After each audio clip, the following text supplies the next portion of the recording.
भारती, ओ भारती, मेरा टिफिन तैयार हुआ कि नहीं? रमा ने बैग कंधे पर टांग कर कमरे से बाहर निकलते हुए अपनी सास भारती जी को आवाज लगाते हुए पूछा। हाँ बहू, तुम्हारा डब्बा तैयार है, भारती जी ने उत्तर दिया। रमा किचन में गई और अपनी सास द्वारा बनाए हुए टिफिन को खोल कर देखा तो मुंह पिचकाते हुए बोली, अरे ये क्या भारती, तूने परसों ही तो टिफिन में आलू के पराठे दिए थे, आज फिर वही बना दिए हैं। तुझे कितनी बार कहा है कि रोज रोज एक चीज मत दिया कर, रोज एक जैसा खाना खाकर मैं बोर हो जाती हूँ। भारती जी सहमी से चुप खड़ी रही और बहू रमा बड़बड़ाती हुई किचन से बाहर निकल गई। अपनी घड़ी में समय देखते हुए रमा ने फिर भारती जी को आवाज लगाई और कहा, भारती, ऋषु को फटाफट नाश्ता करा, वरना तेरी वजह से आज भी स्कूल बस छूट जाएगी। रमा उसी स्कूल में अध्यापिका थी जिसमें ऋषु पढ़ता था। पोते ऋषु और बहू के स्कूल जाने के बाद भारती जी ने नाश्ता किया और किचन समेटने लगी। घर का सारा काम करने के बाद अब वो थककर चूर हो चुकी थी, इसीलिए उनकी आंख लग गई थी। आंख खुली तो ऋषु और रमा के स्कूल से वापस आने का समय हो चुका था। हिम्मत करके उठी और दोनों के आने से पहले ही गर्म गर्म रोटियां बनाकर दोनों के लिए थाली लगा दी। उनका पोता ऋषु उनके हाथ से ही खाना खाया करता था। रमा भी खाना खाने के बाद यह कहते हुए कि शाम को उसने अपनी सहेली आशा को खाने पर बुलाया है तो खाने में कुछ अच्छा बनाना, बोलकर अपने कमरे में विश्राम करने चली गई। भारती जी ने काफी पहले से रात के खाने की तैयारी शुरू कर दी और बहू के कहे अनुसार अच्छे अच्छे पकवान भी बना दिए। घर का सारा काम निपटा कर भारती जी हटी ही थी कि बहू ने उनके हाथ में अपने कपड़े और ऋषु की स्कूल यूनिफॉर्म इस्त्री करने के लिए थमा दी। ऐसा नहीं था कि भारती जी अपनी बहू से प्यार नहीं करती थी, वो तो रमा को बहू नहीं बल्कि बेटी बनाकर बड़े अरमानों से लाई थी। वो खुशी खुशी बहू के सारे काम अपने हाथों से किया करती थी, परंतु जब से रमा का रवैया उनके प्रति बदला और रमा ने उनको बात बात पर अपमानित करना शुरू किया, तब से उनका दिल कुछ टूट सा गया था। देखते देखते बहू का रवैया अब और ज्यादा बदतर हो गया था। अब जब देखो तब रमा फोन पर व्यस्त रहती थी। मुझे ना जाने क्यों आभास होता कि फोन के दूसरी तरफ बात करने वाला व्यक्ति मेरा बेटा तो नहीं है, क्योंकि एक तो दिन में वह व्यस्त रहता है और जब भी फोन करता था तो सबसे पहले मुझसे बात करता, फिर ऋषु और फिर रमा से। उसके कमरे का दरवाजा भी अब काफी समय तक बंद रहने लगा।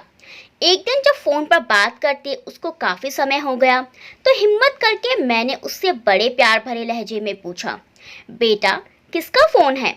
वहरी भारती, तू तो बड़ी नजर रखने लगी है मुझ पर। मैं चाहे जिससे बात करूं, तुझे इससे क्या लेना देना?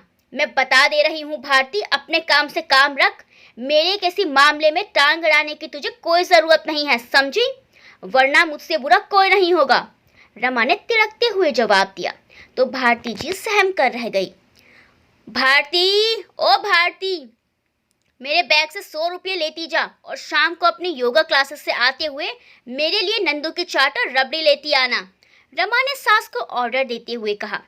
ठीक है बहू, भारती जी ने उत्तर दिया। वह रमा के कमरे से बैग से पैसे लेने गई। जैसे ही बैग की चेन खोली उनकी आंखें दंग रह गई। रमा के बैग में सिगरेट का पैकेट था। भारती जी ने पैसे लेकर चेन बंद कर दी और अपने योगा क्लासेस के लिए निकल पड़ी, परंतु उनका सारा ध्यान अभी भी उस सिगरेट के पैकेट पर अटका हुआ था। उनके अनुमान के अनुसार या तो रमा छुप छुप कर सिगरेट पीती थी या तो फोन के दूसरी तरफ जिस व्यक्ति से रमा दिन भर बातों में व्यस्त रहती, यह उसका पैकेट हो सकता था। परंतु बिना सत्य जाने उन्होंने किसी भी निष्कर्ष पर पहुंचना उचित नहीं समझा। लेकिन अब वे बहू पर थोड़ी नजर रखने लगी थी। अगले ही दिन बहू फोन पर बात करते करते छत पर चली गई।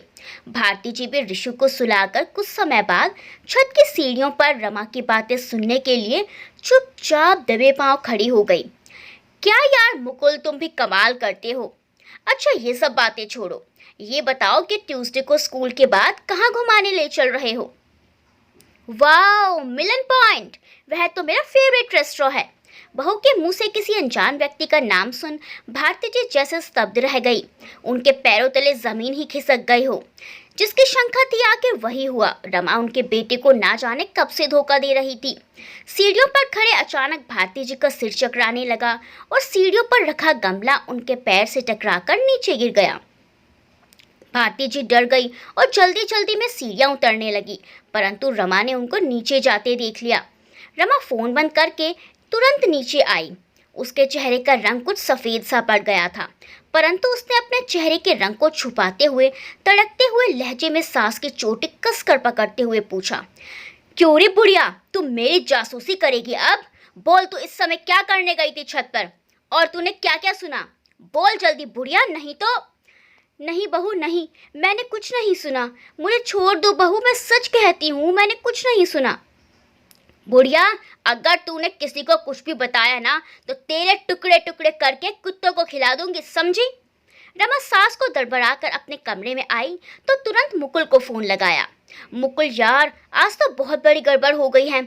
मेरी बुढ़ी सास ने छुपकर हमारी सारी बातें सुन ली हैं। ओहो रमा यार, ये तो अनर्थ हो गया। अगर उसने अपने बेटे को ये सब बता दिया तो तुम्हारा पति हमें सूली पर लटका देगा, मुकुल ने घबराहट में कहा। अब क्या करें मुकुल, प्लीज कुछ बताओ ना तुम, रमा ने भी घबराते हुए पूछा। इसका एक ही रास्ता है रमा, इससे पहले ये अपने बेटे को कुछ बताए, क्यों ना हम इसे ही रास्ते से हटा दें। क्या मतलब तुम्हारा मुकुल, मैं समझी नहीं। अरे मेरा मतलब है कि टपका डालते हैं बुड्ढी को। बोलो क्या कहती हो तुम, क्या यह संभव है? रमा ने पूछा। हाँ क्यों नहीं, अरे बूढ़ी हड्डी है, गले पर हाथ रखो तो मर जाए। वैसे भी अब बुढ़ी के दिन ही कितने बचे हैं, मर भी गई तो कौन सा आफत आ जाएगी। लेकिन मुकुल, हम बुढ़िया को घर में मारने का रिस्क नहीं ले सकते। कुछ ऐसा उपाय सोचो कि सांप भी मर जाए और लाठी भी ना टूटे, रमा ने मुकुल से पूछा। अरे रमा तुम चिंता मत करो, इसका भी उपाय है मेरे पास। वह सब हम कल मिलकर स्कूल में डिस्कस करते हैं, मुकुल ने रमा को समझाते हुए उत्तर दिया। उधर दूसरी तरफ भारती जी को अब नींद कहाँ आने वाली थी। सारी रात उन्हें अपने बेटे पोते, अपने कुल की चिंता सता रही थी। भारती जी का दिन भी इसी कश्मकश में निकल गया कि कैसे अपने कुल की, अपने बेटे की रक्षा की जाए। अब शाम होने को आई थी। भारती जी प्रतिदिन की तरह अपने योगा क्लासेस के लिए निकल पड़ी। दूसरी तरफ मुकुल और रमा भारती जी के मर्डर की सारी प्लानिंग कर चुके थे। उन्हें तो बस भारती जी के योगा क्लासेस से वापस आने का इंतजार था। भारती जी योगा क्लासेस खत्म करके अपने घर की तरफ चल दी। अचानक उन्हें पीछे किसी के कदमों की आहट सुनाई दी। पीछे मुड़कर देखा तो कोई नहीं था।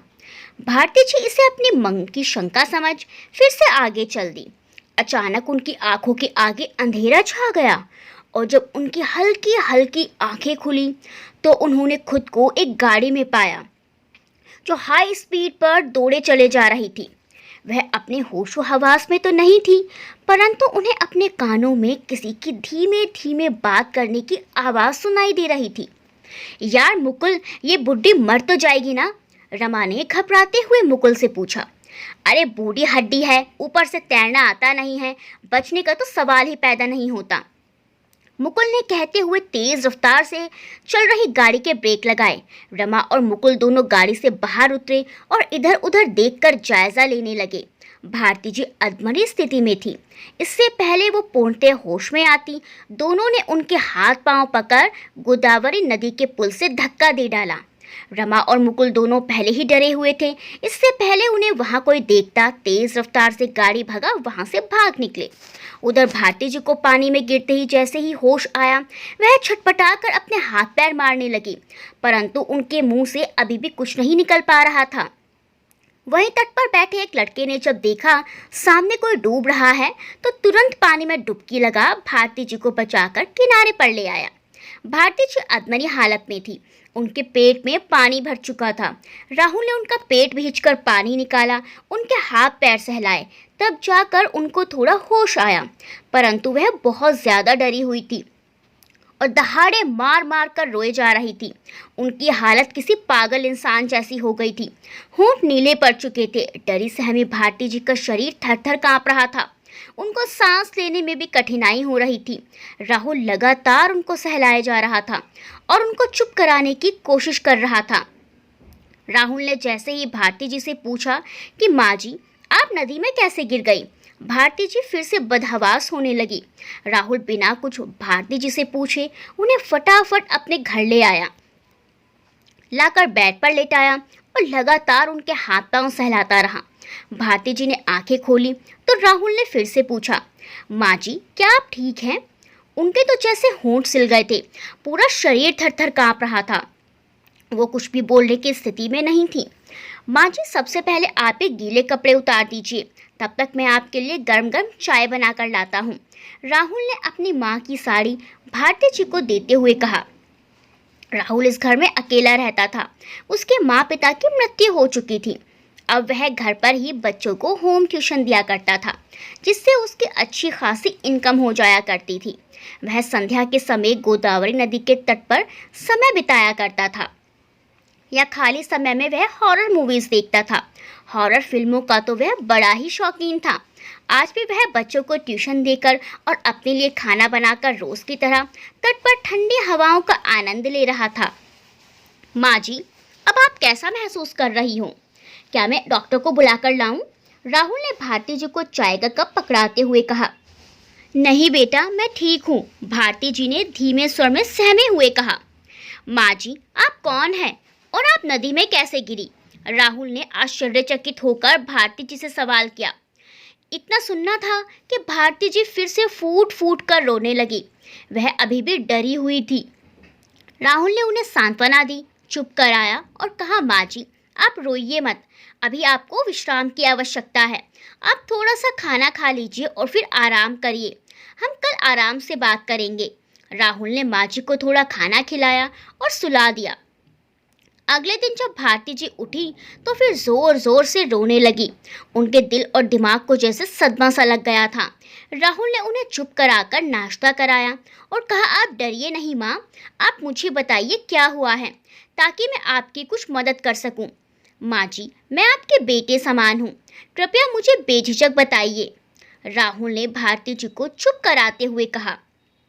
बेटा, मेरा नाम भारती देवी है, मैं पास ही के गांव रामपुर की रहने वाली हूँ। मेरे पिताजी कर्नल अमरदीप कौर आर्मी में थे। मैं अपने माता पिता की इकलौती बेटी थी और साथ में दोनों की लाडली भी। दोनों माता पिता मुझे जी जान से प्यार करते थे। मेरी छोटी से छोटी इच्छा भी उनके लिए बहुत मायने रखती थी। पिताजी के शहीद हो जाने के बाद मेरी माताजी हरप्रीत कौर ने मेरा विवाह पिताजी के ही एक दोस्त कर्नल ओम प्रकाश जी के बेटे मोहन लाल जी से कर दिया। मोहन लाल जी के बैंक में प्राइवेट जॉब थी। वह बड़े सज्जन और विनम्र स्वभाव वाले व्यक्ति थे। सभी लोग उनका बड़ा आदर सम्मान किया करते थे। मोहनलाल जी मुझे भी अत्यधिक प्रेम करते थे। पूरे 2 साल बाद मेरे आंगन में नन्हा सा फूल खिला, मेरा प्यारा बेटा अजय। हम सब बहुत खुश थे, परंतु मेरे सास ससुर की हरिद्वार जाते वक्त कार दुर्घटना में मृत्यु के पश्चात से मेरे पति अत्यंत दुखी और उदास रहने लगे थे। फिर ना जाने कब कौन सी मनहूस घड़ी में उन्हें शराब की गंदी लत लग गई। फिर शराब के नशे में धुत प्रतिदिन घर आना, मुझे गालियां देना उनके लिए सामान्य बात हो गई थी। गालियां तो गालियां, अब तो उन्होंने मार पिटाई तक शुरू कर दी थी। मोहनलाल जी की नौकरी छूटने के बाद जैसे तैसे थोड़े पैसे जमा करके मैंने एक जूस की मशीन खरीदी और जूस बेचने का काम शुरू किया। मैं दिन रात मेहनत करती, जूस बेचकर जो पैसे आते मैं उन्हीं से घर खर्च चलाती थी और अपने बेटे की स्कूल की फीस भी भरती थी। शराब की लत ने मोहनलाल जी को ऐसा बना दिया था जैसे वो कभी ना थे। जूस बेचकर कमाए हुए पैसे भी बहुत बार मुझसे छीन लिया करते थे, इसीलिए मुझे पैसे छुपा कर रखने पड़ते थे। मेरा प्यारा बेटा अजय उस समय 10 बरस का था। वह बचपन से ही बड़ा बुद्धिमान और संवेदनशील था, मुझे बड़ा प्रेम करता था।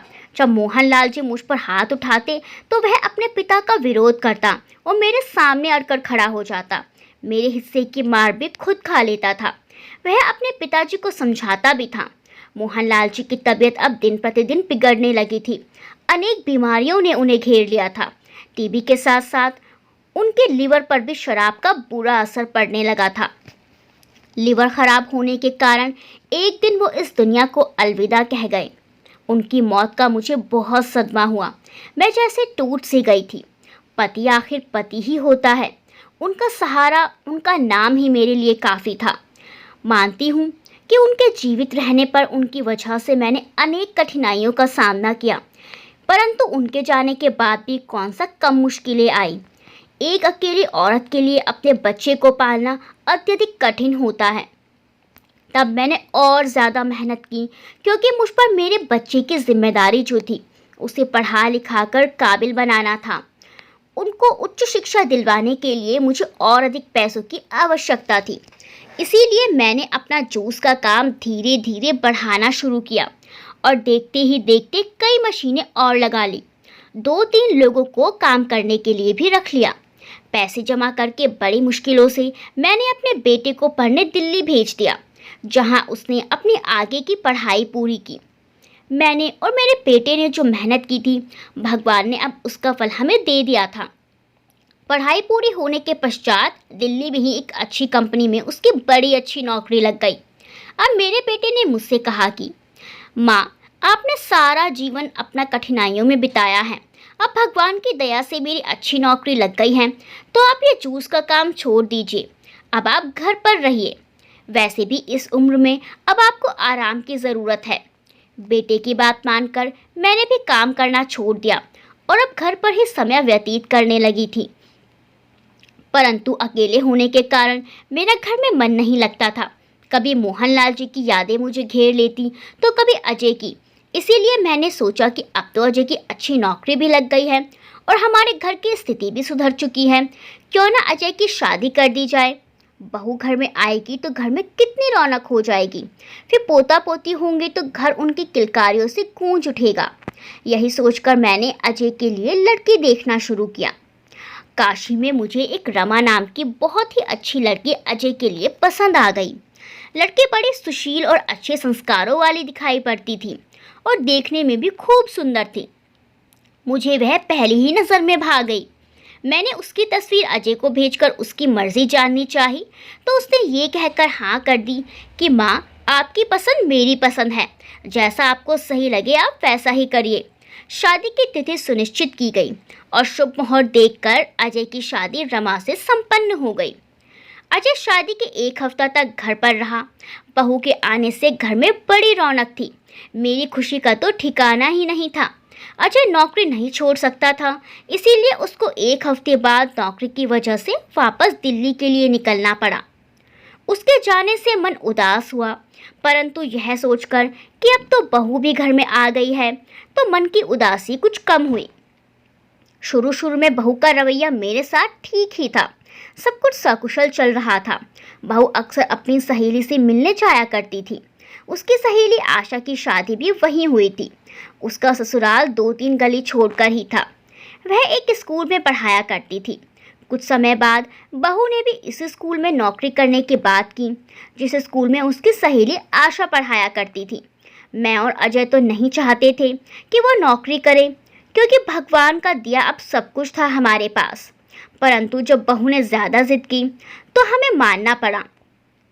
मैंने भी यही सोचा कि मैं तो अब बूढ़ी हो चली हूँ, मैंने तो अपना जीवन जी लिया है, अब मुझे बच्चों को भी उनके अनुसार उनका जीवन व्यतीत करने देना चाहिए। परंतु उसके कुछ समय पश्चात ये बहू का रवैया मेरे प्रति बदलने लगा था। ना वह मेरे पास बैठती थी, ना ही मुझसे बातें करती थी, और स्कूल से आने के बाद भी घंटों फ़ोन पर व्यस्त रहती थी।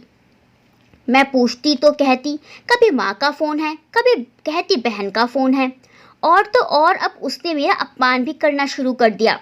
अब वह माँ जी के बजाय मुझे मेरे नाम से संबोधित करने लगी थी। उसके कमरे का दरवाज़ा भी घंटों बंद रहता था। एक दिन मैं उसके कमरे में कुछ लेने गई तो मुझे उसके अलमारी से सिगरेट का पैकेट मिला। वह पहले से ही सिगरेट पीती थी या अब पीने शुरू कर दी थी, मैं नहीं जानती। मेरे होश तो तब उड़े जब मैंने उसे किसी मुकुल नाम के अनजान लड़के से बातें करते हुए रंगे हाथों पकड़ लिया। मेरा शक तब यकीन में बदल गया। ना जाने कब से वह हमें धोखा दे रही थी। उसने मुझे बहुत डराया धमकाया ताकि मैं चुप रहूं, परंतु वह मुझे जान से मारने का इंतज़ाम कर रही थी, ये मैं नहीं जानती थी। मुझे बस इतना याद है कि मैं योगा क्लासेस से वापस आ रही थी। उसके बाद मेरी आँख खुली तो मैं कार में थी। मुकुल और रमा की थोड़ी थोड़ी बातें सुनाई आ रही थी, परंतु मैं बदहवासी की हालत में थी। उसके बाद मैंने अपने आप को पानी में पाया। मुझे लगा जैसे अब मेरी मृत्यु निकट है। अगर तुम वहां नहीं होते तो। इतना कहकर भारती जी रोने लगती हैं। To be continued.